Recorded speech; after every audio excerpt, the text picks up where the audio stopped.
We invested in quality journalism, and we did it by creating a membership model in which the members have a lot to say about the product, but we make the decisions.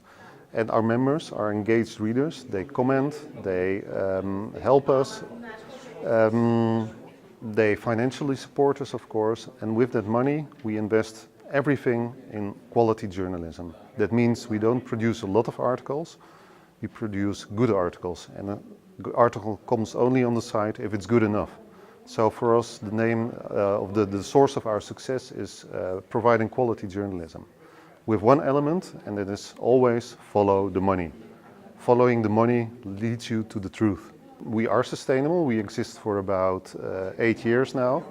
We had very difficult times, very difficult, but we succeeded in developing a concept that is proving to be successful at the moment. So we will develop that further.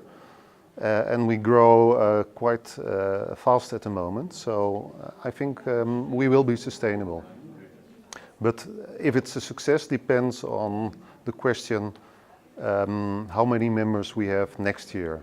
And we need the members, because with the members we can do what we really want to do, and that is even make more and better journalism.